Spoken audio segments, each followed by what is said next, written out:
یہ غلطی ہے.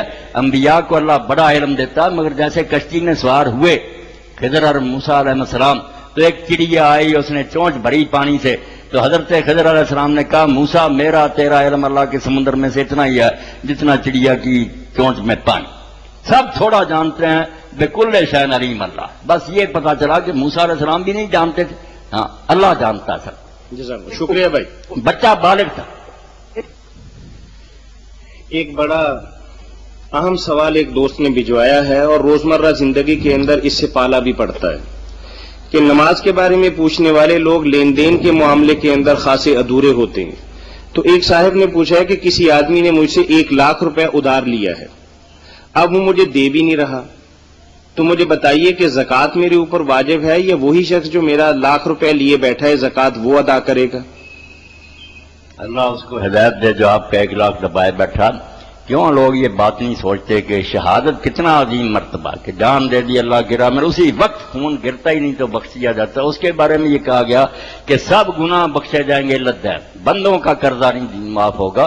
تو کیوں ظالم یہ ظلم کرتے ہیں، عمرے کرتے ہیں، حج کرتے ہیں، نمازیں پڑھتے ہیں، لوگوں کے حقوق دبا لیتے ہیں. اللہ اس کو ہدایت دے. مسئلہ جو ہے وہ صاف ہے، آپ پر اس کی زکوٰۃ کوئی لازم نہیں. اللہ کرے وہ رقم آپ کو واپس مل جائے، پھر آپ اپنے کیش میں شامل کر کے باقی مال کے ساتھ سال بعد زکوٰۃ دیں گے. اب آپ پر کوئی زکوٰۃ نہیں. اس نامراد کو چاہیے کہ وہ زکوٰۃ دے. اگر وہ اللہ کو مانتا ہے تو ایک ظلم تو وہ کرے بیٹھا کہ دبایا ہوا اس نے، مگر ساتھ یہ بھی گناہ نہ کرے کہ زکوٰۃ نہ ادا کرے، زکوٰۃ ہی دے دے.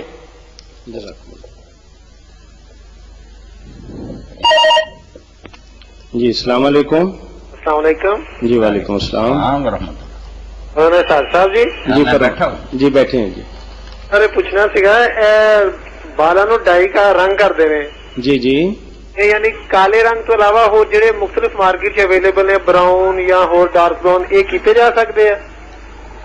یہ بالوں کو رنگنے کے بارے میں جی بس یہی چاہیے کرنا کہ مرد جو ہے نا وہ اپنے سر کے بال سیاہ نہ کرے، اس سے بچے. باقی جس رنگ کے چاہے رنگ لے، کوئی ڈر نہیں، رنگ لینا چاہیے.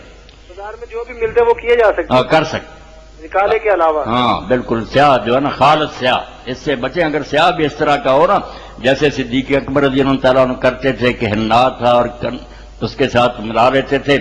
ایک چیز ایسی تھی کہ اس سے سرخ ہوتی تھا رنگ، ایک سے سیاہ، تو درمیان میں ذرا ہو جاتا تھا سرخ سیاہ ملا جلا. تو ایسے بھی کر لیتے کوئی بات. اچھا ڈارک براؤن جسے کہتے ہیں وہ ہو سکتا ہے؟ جی ہو سکتا ہے. ٹھیک مہربانی. جزاکم اللہ. مولانا تقدیر کے بارے میں آپ فرما رہے تھے. تقدیر کے بارے میں جو بات پوچھی ہے نا، تقدیر صرف اللہ تعالیٰ کے سابق علم. ہم جو کریں گے نا بندوں کو بعد میں پتا چلے گا کس نے یہ کیا. اللہ پیش کی جانتا. کریں گے ہم اپنی آزاد مرضی سے، کوئی دباؤ نہیں، کوئی جبر نہیں. پوری طرح ہمیں سمجھا دیا گیا ہے، چھوڑ دیا گیا اپنی مرضی پر. مگر ہم جو مرضی کریں گے اس کو اللہ اپنے علم سے پہلے سے جانتا. بس اتنی تقدیر ہے، ورنہ ہمارے اختیار میں اس کی کوئی مداخلت نہیں. اس بارے میں میں شیخ اکبر رحمۃ اللہ علیہ کا حوالہ دیا کرتا ہوں. بڑی پیاری بات انہوں نے کی ہے اور تھانوی صاحب نے وہ نقل کی ہے التنبیہ والترغیب میں کہ اگر قیامت کے دن لوگ کہیں گے کہ ہم نے اس لیے یہ کام کیا کہ تو نے لکھا ہوا تھا، تو اللہ کہے گا میں نے اس لیے لکھا تھا کہ تو نے کرنا. بات تو اتنی سادی تھی، جو آپ نے کرنا وہی اللہ نے جاننا. اس لیے یہ جو کہتے ہیں نا کہ تقدیر بدل جاتی ہے، یہ سوال غلط ہے. تقدیر نے کیا بدلا؟ تقدیر تو اللہ کے علم کا نام ہے. آپ بیمار ہیں، بعد میں دعا کی شفا ہوگی، یہ بھی تقدیر میں ہی تھا. تقدیر بدلی کوئی نہیں، یہی تھا کہ بیمار ہوگا، دعا کرے گا. اس لیے یہ نہیں کہنا یہ ادھوری بات ہے کہ اللہ کو شاید آدھی بات کا علم سارا پتا. بھوکا ہوگا، کھانا کھائے گا، سیر ہو جائے گا. سارا جو ہے نا سلسلہ اسباب کا اور مسبات کا کہ کاز یہ ہوگی، رزلٹ یہ ہوگا، سب کو اللہ جانتا. اس لیے بدلتا وغیرہ کچھ نہیں. رسول کریم علیہ السلام سے جب پوچھا گیا کہ یہ دوا جو ہم کرتے ہیں علاج یا جھاڑ پھونک اس سے تقدیر بدل جاتی، فرمایا نادانو حیا من قدر اللہ، یہ خود تقدیر میں ہے. جس تقدیر میں بیمار ہونا اسی میں یہ ہے کہ یہ دم کرے گا اور دوائی کہے گا. اس لیے بدلنے کا لفظ نہ بولا کرے، یہ سوال ہی سرے سے ختم کر دیں. یہ سیلف کنٹراڈکٹی ہے، تقدیر کہنا اور پھر بدلنا. تقدیر میں سب کچھ ہے، جو کچھ ہوتا جائے گا نا سب کو اللہ پہلے ہی جانتا. بدلتا وغیرہ کچھ نہیں، کرتے آپ اپنی مرضی سے. تقدیر آپ کو کوئی نہیں باندھتی. جی السلام علیکم. وعلیکم السلام. جی ایک مسئلہ پوچھنا تھا سر. جی فرمائیے بھائی. غرض سے کہ اگر بندہ کوئی مقروض ہوئے فوت ہو جائے تے اودی اگر زکات دی مد وچوں او دا قرضہ ادا ہو سکتا ہے یعنی مقروض کا میت مقروض ہو جی تو زکات کی رقم سے آیا اس کا قرض ادا کیا جا سکتا ہے؟ جی مقروض میت ہو میرے بھائی یا زندہ ہو، والغارمین قرآن نے کہہ دیا کہ جن کے ذمہ قرضہ ہیں، کچھ ایسے واجبات ہیں، اس کے لیے الگ مد رکھ دی زکات میں کہ ان کا بوجھ تو ضرور ضرواؤ، ان کی گردنیں پھنسی ہوئی ہیں چھڑاؤ، کیونکہ آپ نے فرمایا نا کہ جو آدمی مرے اور قرض اس کے ذمہ وہ اس وقت تک نہیں رہائی پاتا جب تک اس کا قرض ادا نہ کیا جائے. اس لیے بہت بڑی نیکی ہے کہ آپ قرض سے ہی اس بیچارے کا قرض ادا کر دیں، وہ رہا ہو جائے، انشاءاللہ زکات بھی ادا ہوگی، اس بھائی کے ساتھ نیک سلوک کا بھی اجر ملے گا.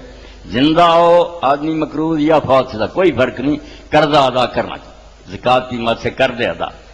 جی بہت شکریہ بھائی آپ کا. پوچھنا تھا کہ جی مرنے والا جو ہے وہ تو اس کی جو بیوی ہے وہ ہے اس وقت جی جی جی ہاں، تو اگر وہ پہلے اس کی بیوی کو پہلے زکات دی جائے، وہ دے اس کے قرضے دار کو کہ پھر ڈائریکٹ دے دیں ہم ان کو جی. میرے بھائی یہ جو ہیلے ہیں نا تملیغ کے کہ اس کو دیں پھر وہ ہاتھ لگا کر دوسرے، اس کی کوئی ضرورت نہیں. آپ جب جانتے ہیں کہ فلاں آدمی قرض خواہ ہے، اس نے اس سے قرضہ لینا، اس کو جا کر آپ سیدھا دیں کہ بھائی فلاں نے جو قرضہ دینا تھا لے لیں، بس وہ اس کی طرف سے ادا ہو گیا. اور آپ یہ بھی بے شک نہ بتائیں کہ یہ زکات کی مد سے، یہ کہنے کی کوئی ضرورت نہیں. آپ کو علم ہونا چاہیے، آپ اپنے کھاتے میں لکھ لیں کہ اتنی زکات میں نے اس مد میں دی ہے، اس کو بتا دیں کہ میں یار اس کی طرف سے قرض دے رہا ہوں، بس قصہ ختم. یعنی کہ زکات دینے والے کی زکات ادا ہو جائے گی. بالکل صحیح زکات ادا ہوگی، اتنی اچھی ہوگی کہ اس کا آپ اندازہ بھی نہیں کر سکتے. اللہ اجر دے گا، بالکل اس کا قرضہ اتاریں اور ڈائریکٹ اتاریں، کسی کو نہ دیں. مہربانی، شکریہ جی. فتاوی آن لائن یہ پروگرام روزانہ آپ کی خدمت میں عصر سے مغرب تک پیش کیا جاتا ہے. اس پروگرام میں آپ کی طرف سے آنے والے تحریری سوالات اور فون کالز کے ذریعے حضرت مولانا محمد اسحاق مدظ اللہ العالی کریمیا مسجد جال والے قرآن و سنت کی روشنی کے اندر جوابات مرحمت فرماتے ہیں.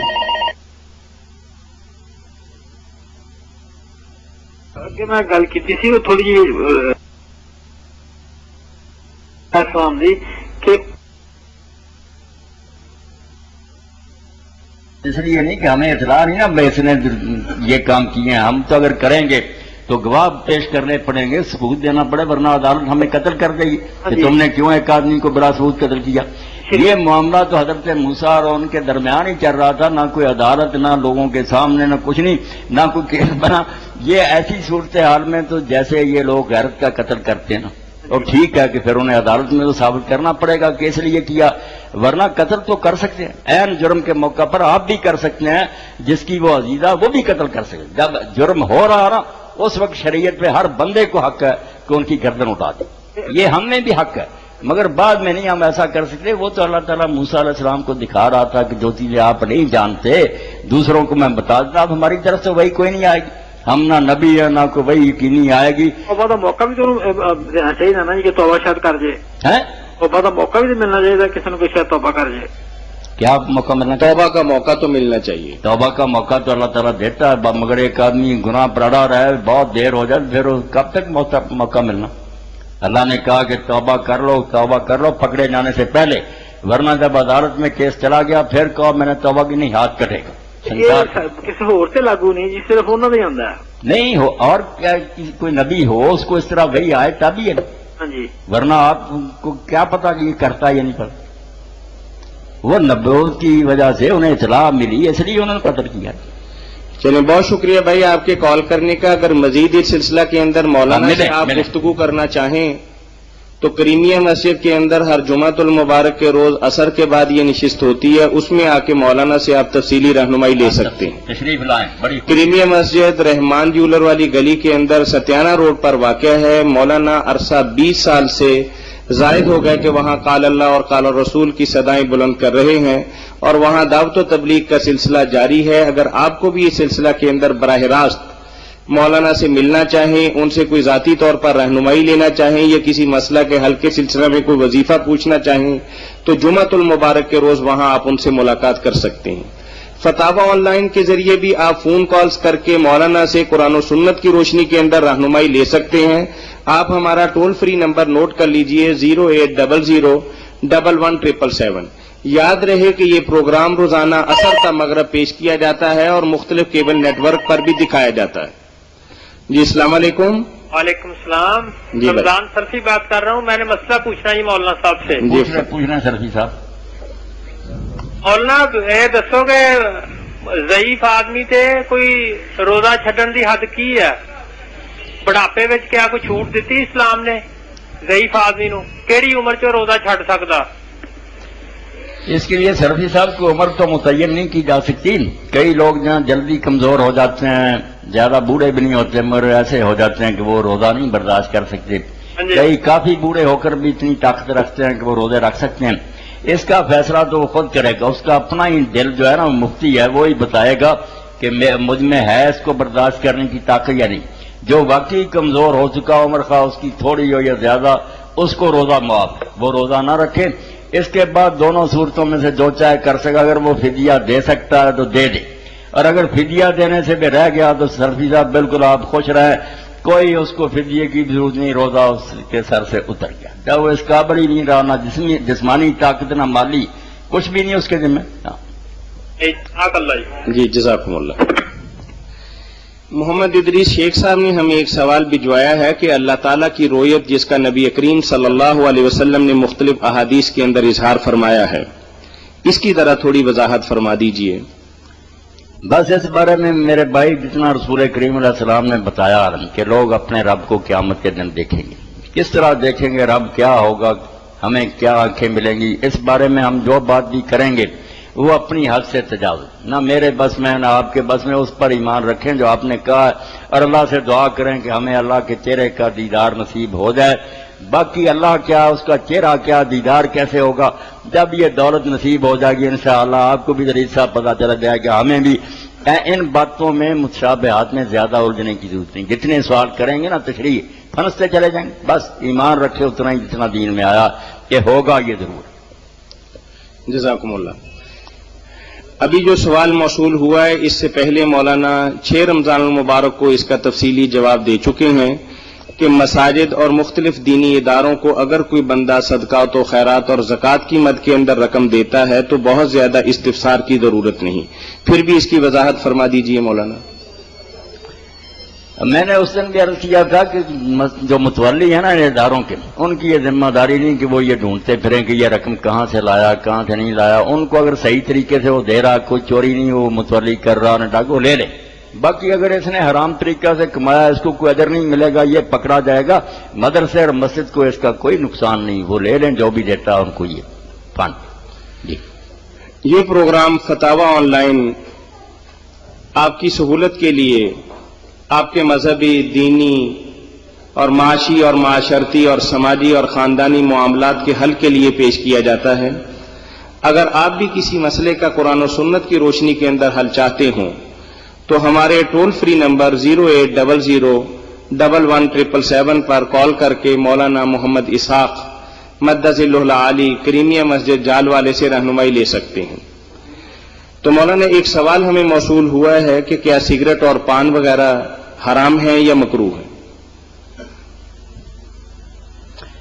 سگریٹ کے بارے میں تو اب جو تحقیق ہو گئی ہے کہ یہ اتنی مہلک بیماریوں کا سبب ہے کہ اپنے آپ کو موت کے گڑھے میں پھینک رہا. اس کے لیے زیادہ صحیح تو وہی رائے معلوم ہوتی ہے جو علامہ غلام رسول سعیدی صاحب شیخ الحدیث ہیں کراچی میں، انہوں نے شرح مسلم میں پورے دلائل کے ساتھ ڈاکٹروں کی آراء اور نتائج سارے لکھ کر صاحب یہ حرام سے کم نہیں ہے. اب بہانے بنائیں گے لوگ تو اللہ کی طرف سے تو گناہ ہوگا ہی ہوگا.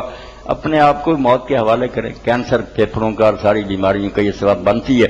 اب حکومت بھی دیکھیں اور کمپنیاں بھی کیسی چالاکی ہے، مضر صحت بھی لکھتے ہیں، اشتہار بھی ان کے دے رہے ہیں. تو یہ تو ہے دو رنگی. صحیح بات یہ ہے کہ مضر صحت ہے، اور دین میں اصول اللہ ضرر ولا ضرار فی الاسلام، کوئی شے جو آدمی کو نقصان پہنچانے والی اس کو حق نہیں. جسم اللہ کی امانت ہے، کوئی اپنی مرضی نہیں کر سکتا کہ میں اس کو بیمار کرنا بھی گناہ ہے. حتیٰ کہ میں جاگتا ہی رہوں عبادت کروں. رسول کریم علیہ السلام نے ایسے ایک صحابی سے فرمایا اِنَّ لِنَفْسِكَ عَلَيْكَ حَقًّا، تیرے جسم کا بھی تجھ پر حق ہے، اس کو آرام کرنے دے. اس لیے کوئی نہیں کہ ہم اس کو جیسے جی چاہے تباہ کریں. سگریٹ نہیں ہونا چاہیے. باقی پان وغیرہ کا مجھے نہیں علم کہ اس سے کیا ہوتا ہے. یہ فضول خرچیاں بہرحال پھونکتے پھرتے ہیں جگہ جگہ. بچنا جو ہے بہتر ہے. یہی پیسے آپ کسی نیک کام پر لگائیں, بچوں کو کھلائیں. کیوں پان کھانے پر ضائع کرتے؟ عادت پڑ جاتی ہے اور روزانہ کئی روپوں کا کھاتے ہیں. بہرحال یہ اسراف اور تبذیر, یہ فضول خرچی. خالد متین صاحب نے ہمیں سوال بھجوایا ہے کہ کل نفس ذائقۃ الموت, وقت سے پہلے کسی شخص کی موت کا تصور اسلام اس کی نفی کرتا ہے. جب مقتول اپنے وقت پر ہی مرتا ہے تو پھر قاتل سے دیت اور قصاص کیوں لیا جاتا ہے؟ نہیں, موت جو ہے وہ تو نہیں بتا دی کہ اپنی موت خود ہی مرے گا. تبھی موت قتل سے بھی موت ہی ہے, اپنے آپ مرنا بھی موت ہے. اس کی موت اگر ہوئی تو اس کے ہاتھ سے ہوئی, اس نے اس کو جو قتل کیا وقت ٹھیک ہے اس کو آیا, مگر اس کو تو حق نہیں تھا قتل کرنے کا. یہ الگ بات ہے کہ اس کے ہاتھ سے یہ جرم ہوا تو اس کو سزا ملے گی. یہ نہیں کہ وقت اللہ کے علم میں ہے کہ اس وقت یہ کام ہوگا تو ہمیں اجازت مل گئی کہ ہم اس کو ضرور ماریں. ہم ماریں گے تو ہم مجرم ہی ہوں گے. اللہ کا علم پورا ہو جائے کہ اس وقت پر یہ بندہ قتل کرے گا, وہ الگ بات ہے. اللہ نے اس کو کہا نہیں کہ تو مارتا ہے تو اللہ کو پتا ہے کہ یہ ظالم مارے گا اور پھر پھانسی چڑھے گا. جی السلام علیکم. السلام علیکم. جی وعلیکم السلام. آپ تاوا on line? G فتاوی on line. جی بھائی جان میں آسیہ بات کر رہی ہوں کوہ نور فلیٹوں سے. جی بھائی جان میں نے یہ پوچھنا تھا کہ جون سے بھائی بہن ہوتے ہیں, سکے بھائی بہن, وہ آپس میں جب جھگڑا کرے اور جون سی ان میرڈ سسٹر ہے ان سے جھگڑا کرے, گالی گلوچ دے اور انہیں تھانے کچہریوں میں لے کے جائے, تو میں پوچھنا یہ چاہ رہی تھی کہ اس مسئلے میں اسلام کیا کہتا ہے کہ آیا ان لوگوں سے تعلق ہمیں رکھنا چاہیے یا نہیں؟ جی اس سلسلہ کے اندر شاید آپ نے یا کسی اور بہن نے 4 دن پہلے یہی سوال مولانا محترم سے پوچھا تھا اور مولانا نے تفصیل کے ساتھ اس کا جواب بھی دیا تھا. اور مولانا کے جتنے بھی پروگرام فتاوی آن لائن ہیں یہ باضابطہ کیبل نیٹ ورک پر بھی پیش کیے جاتے ہیں. اس کی سی ڈی بھی مارکیٹ کے اندر دستیاب ہے. تو میری بہن آپ چھٹے روزے کی یہ سی ڈی شیپ کمپیوٹر احمد میڈیکل سٹور کی بیک پر ایک شاپ ہے ریک سٹی کے اندر, وہاں سے منگوا کے اس کو دیکھ سکتی ہیں. بھائی جب ہم یہ آپ سے کوئی سوال پوچھتے ہو تو یہ کس ٹائم نشر کرتے ہیں آپ جون سا نا سنگل کیبل پر؟ دو اوقات ہیں بہن اس کے. ایک تو یہ ہے کہ شام کے اوقات کے اندر عصر اور مغرب کے درمیان پیش کیا جاتا ہے, اور دوسرا رات 9 اور 10 بجے کے درمیان بھی پیش کیا جاتا ہے. اور 10 بجے کے. جی پھر بھی مولانا آپ کے سوال کا جواب دے رہے ہیں. تو بھائی دوسرا سوال میرا یہ ہے کہ اگر کوئی کسی سے وعدہ کرے اور وہ وعدہ پورا نہ کیا جائے تو اس کا وہ جون سا ہر جانا ہوگا, وہ وعدہ کرنے والے کو پورا کرنا پڑے گا یا جس کے ساتھ کیا ہو اسے؟ جی مولانا جواب دیتے ہیں آپ کے دونوں سوالوں کا. اچھا. جو بھائی ظلم و زیادتی کرتے ہیں, کچہریوں میں بہنوں کو گھسیٹتے پھرتے ہیں, ظالم ہے, اللہ ان کو ہدایت دے, اس کے علاوہ کیا کہا جا سکتا. اور اگر باز نہ آئے تو آپ ان سے الگ ہو جائیں, تعلق ختم کر دیں گے. ایسے بھائیوں سے مل کر کیا لینا. اور دوسری بات کیا پوچھی؟ دوسری بات انہوں نے پوچھا کہ اگر وعدہ خلافی کرتا ہے تو ہرجانہ کس پر ہوگا؟ وعدہ خلافی جس نے کیا اس کو تو گناہ ہوگا, اس نے منافقوں والی حرکت کی ہے. وعدہ پورا مومن کو کرنا چاہیے, مگر اگر اس نے وعدہ نہیں کیا اور دوسرے کو نقصان ہوا تو پھر ہرجانہ تو اس بیچارے کو ہی بھرنا پڑے گا نا جس کے ساتھ وعدہ کیا تھا. ہرجانہ تو یہ قانون نہیں دیتا. اگر اللہ سے ڈرتا ہے تو اس کو دینا چاہیے. اس کو کہتے ہیں ہم دیانت, کہ دین کا خیال کرے تو پھر اس نے چونکہ وعدہ نہیں کیا اس کا نقصان ہوا یہ پورا کرے, مگر قانون نہیں ایسا حق کوئی بھی. اگر یہ نہیں دیتا تو کوئی قانون نہیں, نہ شریعت میں نہ دنیا میں کہ اس سے ہرجانہ لیا جائے. اللہ سے خوف رکھتا ہے تو پھر ضرور دے. آسیہ بہن کچھ اور پوچھنا چاہیں گے آپ مولانا سے؟ میں یہ پوچھنا چاہ رہی تھی جو آج میں نے یہ سوال پوچھا ہے تو یہ کب نشر ہوگا ٹی وی پہ؟ میں چاہ رہی تھی کہ اس کا جو مزید ہے نا میری سسٹر سن لیتی.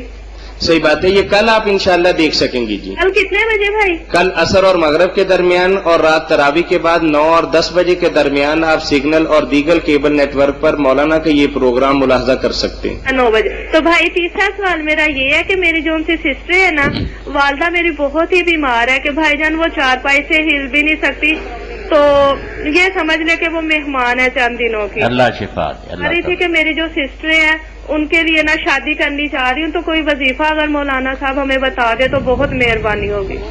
ہم اتنے بھائی تانگ ہیں نا. جی ٹھیک ہے.